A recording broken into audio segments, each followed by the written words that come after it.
سر موجودہ جو حالات ہیں، لاک ڈاؤن ہے اور جتنی مشکلات ہیں، اس میں ٹی وی چینلز کو کیا مشکلات ہیں؟ بہت زیادہ مشکلات ہیں۔ جب ایڈورٹائزمنٹ کا بجٹ کٹ ہوگا تو اس کا مطلب یہ ہے کہ ہم جیسے صحافیوں کا پیٹ کٹ ہوگا۔ صحافیوں پہ یہ بھی الزامات لگائے جاتے ہیں کہ ابھی ریسنٹلی جو ہے کچھ عرصے میں ان کے پاس بہت زیادہ پیسہ آیا ہے۔ بات یہ ہے کہ ہم ایک ایسے معاشرے میں رہتے ہیں جہاں کسی دوسرے کی ترقی ہمیں کسی طور ایک آنکھ بھی نہیں پاتی۔ بلیک میلنگ کے کچھ الزامات ہوتے ہیں، صحافیوں پر بھی ہوتے ہیں، کچھ میڈیا گروپس پہ بھی ہوتے ہیں۔ ایسا بالکل بھی نہیں ہے، یہ سب ایسی باتیں ہوتی ہیں۔ پرابلم یہ ہے کہ یہاں سب سے آسان کام یہ سمجھ لیا گیا ہے کہ آپ کسی پہ بے وجہ تنقید کر دیں، کسی کو گالیاں نکال دیں، کسی کی ماں بہن ایک کر دیں، کسی کو برا بھلا کہہ دیں اور آپ خود ہیرو بن جائیں۔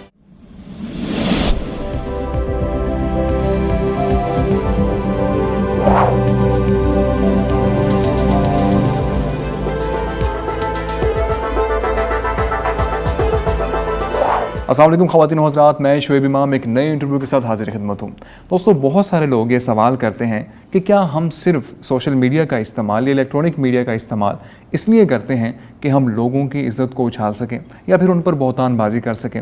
اور اسی طرح ایک سوال یہ بھی ہے کہ کیا ہم الیکٹرانک میڈیا کا استعمال یا سوشل میڈیا کا استعمال کچھ ایسے پروگرامز میں نہیں کر سکتے جو شعور دیں، جو تربیت دیں عوام کو؟ انہی موضوعات پر ہم بات کریں گے عمران یعقوب صاحب سے، جو کہ ایڈوائزر ٹو CEO ہیں GNN نیوز میں، اور اس کے ساتھ ساتھ آپ نے کئی اداروں میں کام کیا۔ آپ ڈائریکٹر نیوز رہے 92 نیوز کے، اور اس کے ساتھ ساتھ دنیا نیوز کے، اور اس کے ساتھ ساتھ آپ نے مشہور زمانہ شو ایک دن جیو کے ساتھ کو پروڈیوس بھی کیا اور اس کو ڈائریکٹ بھی کیا۔ آئیے آپ کی ملاقات کرواتے ہیں محترم عمران یعقوب صاحب سے۔ سر، بہت بہت شکریہ آپ کی تشریف آوری کا، آپ نے ہمارے لیے ٹائم نکالا۔ سر، آپ پچھلے تقریباً 30 سالوں سے میڈیا انڈسٹری میں کام کر رہے ہیں۔ آپ نے ڈائریکٹر نیوز کی حیثیت سے دنیا نیوز میں بھی کام کیا، 92 نیوز میں بھی کام کیا، اور آپ نے مشہور زمانہ شو ایک دن جیو کے ساتھ کو پروڈیوس بھی کیا اور اس کو ڈائریکٹ بھی کیا۔ سر، میرا سب سے پہلا کویشچن یہ ہے، بڑا بیسک سا، کہ آپ کا تجربہ کیسے رہا اور کس طرح کے اتار چڑھاؤ آپ نے اپنے اس کیریئر میں دیکھے؟ بسم اللہ الرحمن الرحیم۔ سب سے پہلے تو شعیب بھائی آپ کا بہت شکریہ، really honour to have you. آپ نے مجھے یہاں پہ انوائٹ کیا، اور میرے لیے یہ ڈبل خوشی کی بات ہے۔ پہلی بات تو یہ کہ آپ نے یہاں مجھے بلایا ایک گیسٹ کے طور پہ، اور دوسری پھر یہ بات کہ قاسم علی شاہ فاؤنڈیشن کے پلیٹ فارم پہ بلایا۔ بہت شکریہ سر۔ میں خود بڑا مداح ہوں قاسم صاحب کا، اور شاہ صاحب جس انداز میں یہ کام کر رہے ہیں اور آپ لوگ جس انداز میں یہ لے کے چل رہے ہیں، تو میں سمجھتا ہوں کہ انشاءاللہ اس سے نہ صرف آپ لوگوں کو بلکہ اس سے ہمارے ملک کو بڑا فائدہ ہوگا۔ جو جرنلزم کا سٹارٹ ہے وہ کیا تھا پرنٹ جرنلزم سے۔ میں ابھی گورنمنٹ کالج لاہور میں پڑھتا تھا جب میں نے جنگ کے ساتھ شروع کیا، پھر جنگ کافی عرصہ جنگ کے ساتھ، پھر جیو ٹی وی کے ساتھ، جیو کی لانچنگ ٹیم میں مجھے یہ بڑا اعزاز حاصل ہوا کہ میں نے جیو سے بہت کچھ سیکھا، اور وہاں پہ ٹریننگ لی ٹی وی کی۔ پرنٹ میڈیا سے الیکٹرانک میڈیا میں جب ہم آئے تو ہماری ٹریننگ ہوئی تھی، جیو نے امریکہ سے لوگ منگوا کے پروفیشنلز تو باقاعدہ ٹرینڈ کیا تھا۔ پھر وہاں اور بھی کافی ٹریننگز ہوئی انٹرنیشنلی۔ اس کے بعد پھر 2008 میں جیو ٹی وی سے ریزائن کر کے دنیا ٹی وی چلا گیا، اور دنیا ٹی وی کو الحمدللہ لانچ کیا، اس کی پوری ٹیم بنائی، چیزیں کی، بڑا وہاں پہ اللہ نے موقع دیا سیکھنے کا، سکھانے کا، سمجھنے کا۔ اور پھر 3 سال تک میں دنیا ٹی وی کے ساتھ رہا۔ 2011 میں پھر میں نے دنیا ٹی وی سے ریزائن کر دیا، جولائی 2011 میں۔ صحیح۔ پھر میں چلا گیا ایک CNN پاکستان سے آ رہا تھا، AG گروپ والے لا رہے تھے CNN دیس کے نام سے، جو نیوز ویک بھی جن کا، تو میں نے وہاں پہ بطور ڈائریکٹر نیوز جوائن کر لیا۔ 3 سال میں ان کے ساتھ تقریباً کام کرتا رہا، لیکن انفارچونیٹلی اس وقت کے سیاسی حالات اور اس گروپ کی کچھ حکومت کے ساتھ ٹسل کی وجہ سے وہ پروجیکٹ ہو نہیں سکا۔ اس دوران مجھے 92 والوں نے آفر کیا، ان کا بھی پھڈا پڑا ہوا تھا، رکا ہوا تھا، چینل لانچ نہیں ہو رہا تھا، تو میں نے وہاں جا کے بلا میاں رشید صاحب سے، جو اس کے مالک ہیں، اتفاق کی بات ہے معاملہ دونوں کو سمجھ میں آ گئے۔ پھر میں نے 92 جوائن کیا اور بطور ڈائریکٹر نیوز اس کو لانچ کیا۔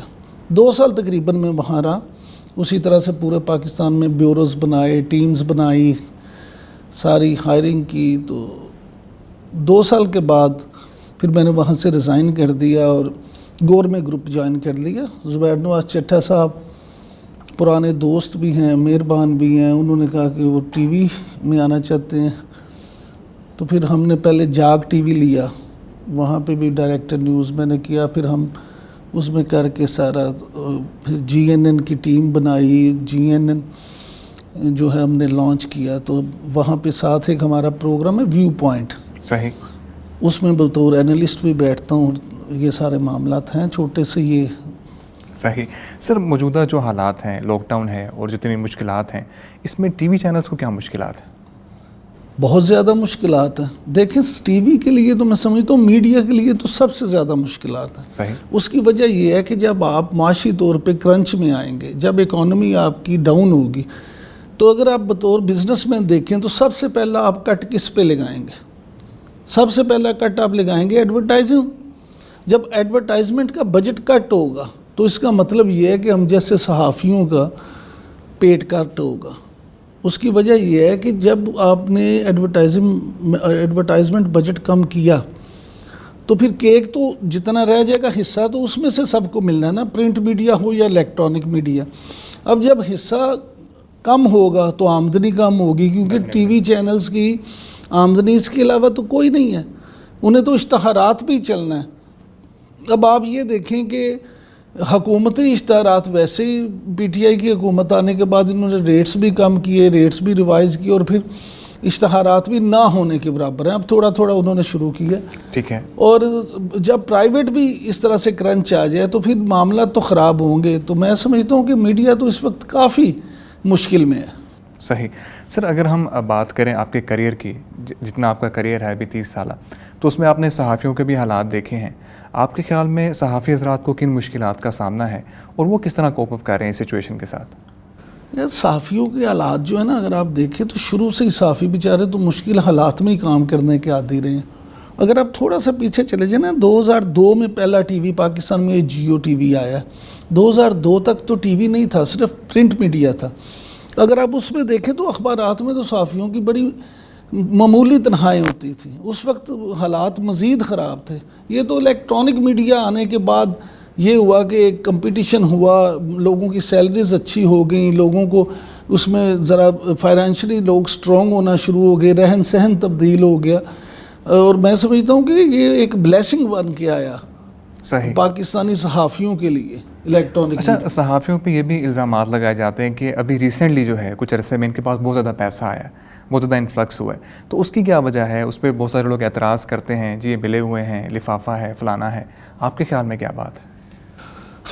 بات یہ ہے کہ ہم ایک ایسے معاشرے میں رہتے ہیں جہاں کسی دوسرے کی ترقی ہمیں کسی طور ایک آنکھ بھی نہیں باتی.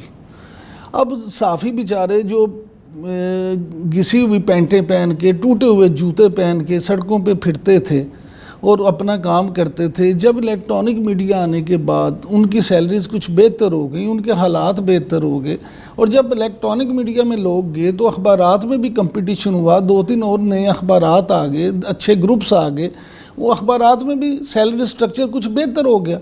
تو آبویسلی پھر صحافیوں کی حالت تو بہتر ہونا تھی. اور اس کے بعد یہ کہ الیکٹرانک میڈیا میں جب یہ ٹاک شوز اور یہ والا معاملہ شروع ہوا تو اینکرز حضرات اور اینالسٹ جو ہیں ان کی سیلریز مزید بہتر ہو گئیں, بلکہ بہتر ہوتی چلی گئیں, تو اس سے معاملات بہتر ہوئے. اب مجھے آپ یہ بتائیں, میرا آپ سے اس سے پہلے تو کوئی تعارف نہیں تھا. ڈیفینیٹلی. آپ نے جب میرے سے رابطہ کیا تو میں نے آپ سے کیا مانگا؟ کوئی لفافہ مانگا؟ نتھنگ. میں نے آپ سے کچھ ڈیمانڈ کی؟ نتھنگ. یہ تو پھر یہ ایسے ہی ہے نا کہ یہ لوگ ایسے جتنے منہ اتنی باتیں. اب لوگ میں یہ نہیں کہتا کہ سارے صحافی ایماندار ہیں, فرشتے ہیں. بھائی ہم اسی سوسائٹی کا حصہ ہیں, ہوں گے یہاں لفافے لینے والے بھی ہوں گے, بلکہ ہیں. میں تو اس بات کو یہ بھی کہوں گا کہ مولانا طارق جمیل صاحب کے حوالے سے پیچھے جو ایشو چلا تھا, مولانا طارق جمیل صاحب نے کچھ غلط نہیں اس طرح سے کہا تھا. مولانا طارق جمیل صاحب شاید اپنی روانی میں وہ فکرہ اس طرح سے کہہ گئے کہ جس کا مطلب یہ لیا گیا کہ شاید سب صحافی کرپٹ ہیں. سب صحافی کرپٹ نہیں ہیں. کسی بھی سوسائٹی میں یہ ممکن ہی نہیں ہوتا کہ سوسائٹی کا ایک پارٹ پورا ہی کرپٹ ہو جائے یا ایک پارٹ پورا ایماندار ہو جائے. کیا تمام علماء کرام نیک ہیں یا تمام علماء کرام اس معیار پہ پورے اترتے ہیں جو کہ ایک عالم کے لیے ہونا چاہیے؟ تو شاید اس کا جواب بھی نفی میں ہو. لیکن یہ کہ میں یہاں پہ واپس آ جاتا ہوں اپنے سوال جو آپ نے کیا ہے. صحافی تمام ایماندار نہیں ہیں، اس میں بھی کچھ ہوں گے، لیکن میں آپ کو یہ بتا دوں کہ بے ایمان صحافیوں کی تعداد شاید معاشرے کے دوسرے شعبوں کے اگر آپ موازنہ کریں تو سب سے کم ہوگی، کیونکہ اس میں چیک اینڈ بیلنس ایسا. اور ویسے بھی آپ کس طرح سے کرپشن کر سکتے ہیں؟ آپ کتنا کسی کو بلیک میل کر سکتے ہیں؟ کیا کر سکتے ہیں؟ یہاں آپ نے توپ کا گولا تو پکڑا نہیں ہوا، یا گن پکڑ کے کسی کے سر پہ تو رکھی نہیں ہوئی. تو یہ میں سمجھتا ہوں الزام زیادہ، اس میں حقیقت اس طرح سے نہیں ہے. صحیح. اچھا، بلیک میلنگ کے کچھ الزامات ہوتے ہیں، صحافیوں پر بھی ہوتے ہیں، کچھ میڈیا گروپس پہ بھی ہوتے ہیں کہ یہ خاص لوگوں کو بلیک میل کرتے ہیں، ان سے پیسہ لیتے ہیں. یہ کیا بات ہے؟ کیا صداقت ہے اس میں؟ کیا آپ کے علم میں ایسی کوئی بات آئی؟ مگر سننے کو بہت زیادہ ملتا ہے. سننے کو تو بہت زیادہ ملتا ہے. سننے تو ہو سکتا ہے میں یہ کہوں کہ سننے کو یہ آتا ہے. دیکھیں میرا ذاتی تجربہ تو نہیں ہے. ہاں، ایسا بالکل بھی نہیں ہے. یہ سب ایسی باتیں ہوتی ہیں جس کا جو دل چاہتا ہے. ہماری سوسائٹی میں اور خاص طور پہ جب سے یہ ہمارا سوشل میڈیا ہے، ڈیجیٹل میڈیا، اس نے تو شترے بے مہار کر دیا. آپ جس کا جی چاہے پگڑی اچھالتے ہیں، جس کے بارے میں آپ جو دل کرتا بولتے چلے جائیں. نہ آپ کو کوئی روکنے والا ہے، نہ آپ کو کوئی ٹوکنے والا ہے، نہ کوئی آپ کی اصلاح کرنے والا ہے. پرابلم یہ ہے کہ یہاں سب سے آسان کام یہ سمجھ لیا گیا ہے کہ آپ کسی پہ بے وجہ تنقید کر دیں، کسی کو گالیاں نکال دیں، کسی کی ماں بہن ایک کر دیں، کسی کو برا بلا کہہ لیں اور آپ خود ہیرو بن جائیں. یہ معاشرے کو گراوٹ کی طرف چیزیں لے کے جاتی ہیں. میں پھر آپ کو یہ کہوں گا کہ میں نہیں یہ سمجھتا کہ میں یہ دعویٰ کر دوں یہاں کے پاکستان میں کوئی ایک صحافی بھی بلیک میلر نہیں ہے. صحیح. صحافیوں میں ہوں گے بلیک میلر، بلکہ ہیں بلیک میلر، لیکن کتنے ہیں پہلے یہ تو تحقیق کر لیں. اور اگر کوئی -1% یا کوئی 0.1% اگر کوئی ایسا ہے تو خدا را اس کا لیبل پوری کمیونٹی کو تو نہ لگائیں.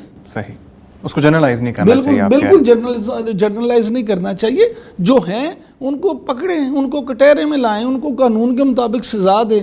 اور یاد رکھیں اگر قانون کی بالادستی ہو اور کسی بلیک میلر کو سزا مل جائے تو آئندہ کو دوسرا اس کی جرت بھی نہیں کرے گا. بالکل ٹھیک. سر اگر ہم دیکھیں تو سوشل میڈیا کی چاہے بات کر لیں، چاہے الیکٹرانک میڈیا کی بات کریں، چاہے پرنٹ میڈیا کی بات کریں، بہت سے لوگ جو ہے وہ بہتان بازی کرتے ہیں، لوگوں کی عزت اچھالتے ہیں. تو جس طرح آپ نے کہا کہ اس کی واہ واہ ہو جائے، تو یہ ٹرینڈ جو ہے معاشرے میں کیوں قائم ہوا ہے اور اس کو کس طرح کم کیا جا سکتا ہے؟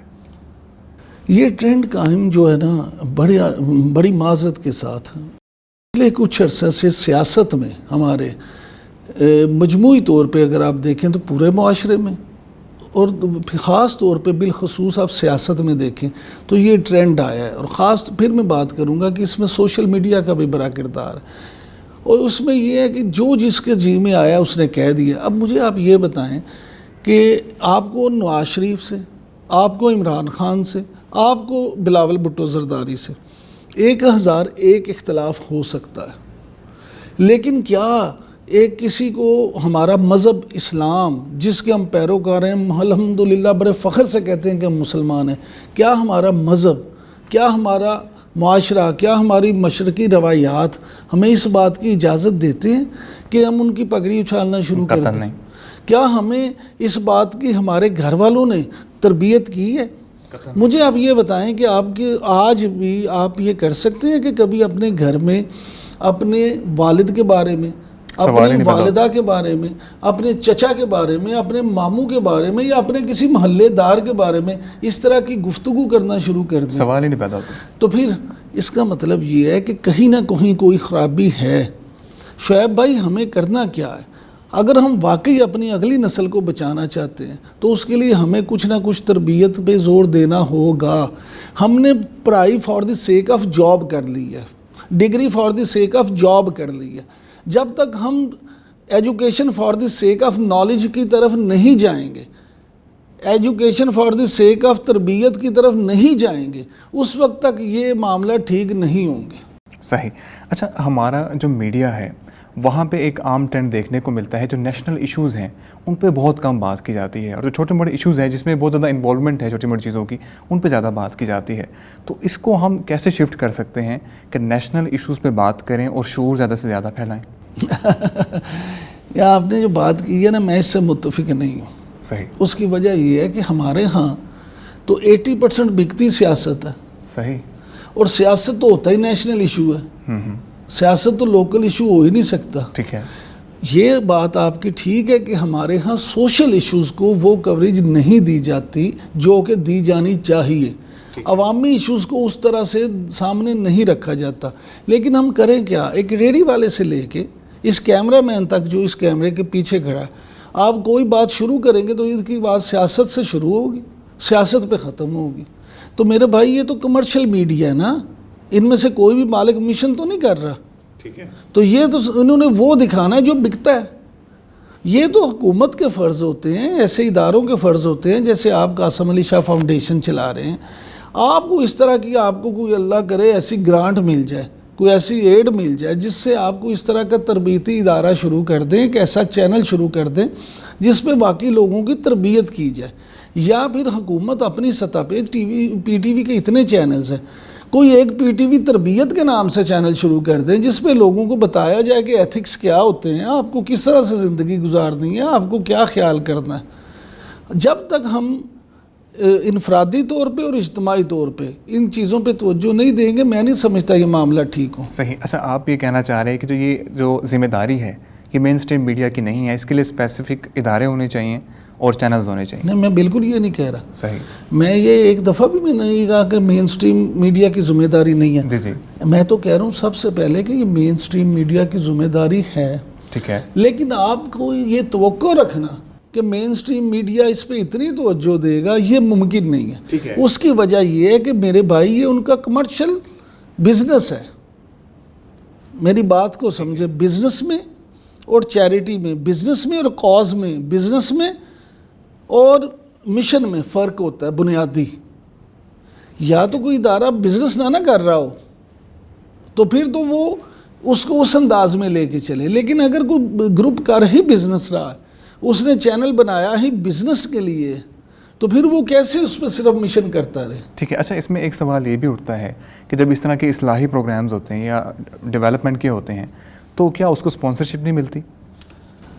اصل میں آپ کے پچھلے سوال کا جواب اس اگلے سوال میں ہے. ٹھیک ہے.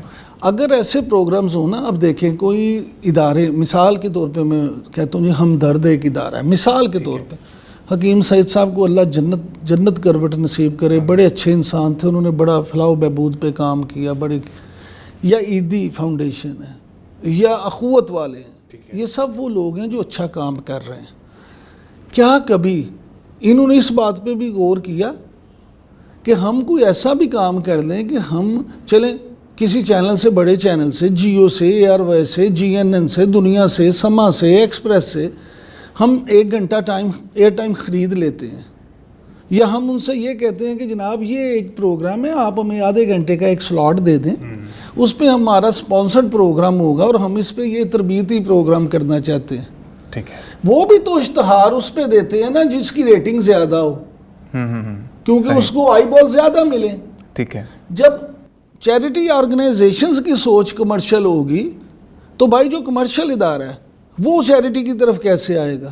سر، اگر ہم بات کریں ریٹنگز کی تو کیا جب ٹاک شوز بنائے جاتے ہیں اور جتنے بھی ہمارے پروگرامز ہوتے ہیں، کیا اس میں صرف اور صرف ریٹنگ کو مد نظر رکھا جاتا ہے؟ نہیں. اب میں آپ کو بتاتا ہوں، بڑی اس میں میکینزم پہلے کچھ اور تھا، اب ہو رہا ہے. اب لیٹسٹ یہ میکینزم بن گیا ہے کہ جب بھی کوئی پروگرام نیا شروع کرنے کی بات آتی ہے یا غور کیا جاتا ہے تو سب سے پہلے آپ اس کا ایک کانسیپٹ بناتے ہیں. اس کانسیپٹ کے بعد آپ اس کا پائلٹ تیار کرتے ہیں. پھر وہ آپ پائلٹ یا پرومو یا کانسیپٹ یا یہ تینوں چیزیں لے کے سیلز کو دیتے ہیں. سیلز اس پہ اپنی ورکنگ کرتا ہے. سیلز ڈپارٹمنٹ اور مارکیٹنگ والے اس پہ ٹائم لگاتے ہیں. پھر وہ مارکیٹ میں جاتے ہیں. مارکیٹ میں وہ لوگ جو ایڈورٹائزنگ ایجنسیز ہیں، ایڈورٹائزنگ گروپس ہیں، ان کے ساتھ جا کے ان کو پریزنٹیشنز دی جاتی ہیں.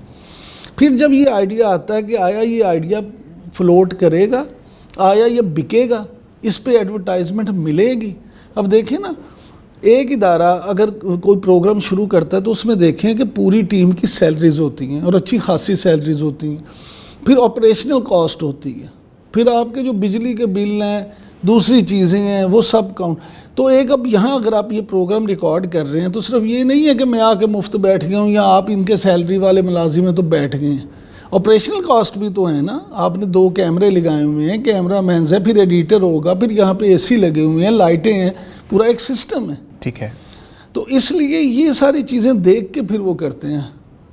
بالکل صحیح. سر ٹائم ہمارا ختم ہونے کے لیے جا رہا ہے, تو سر کوئی میسیج ایسا ہو میڈیا کے حضرات کے لیے یا جو مشکل میں ہیں اس وقت, جن کو فارغ کیا گیا ہے نوکری سے کیونکہ لاک ڈاؤن چل رہا ہے, ان کو کیا میسیج دینا چاہیں گے آپ؟ میرا میسیج صرف ایک ہی ہے جو میں میسیج دینا چاہوں گا کہ دنیا میں ہر چیز کا راستہ رک سکتا ہے, محنت کا راستہ نہیں کوئی روک سکتا. آج آپ کو اگر کوئی چینل یا کوئی ادارہ یا کوئی اخبار یا کوئی فاؤنڈیشن اگر نوکری سے فارغ بھی کر دے تو آپ اللہ توکل رکھیں, اپنی محنت جاری رکھیں, کیونکہ رزق کا وعدہ اللہ کی ذات نے کیا, کسی مالک نے نہیں کیا.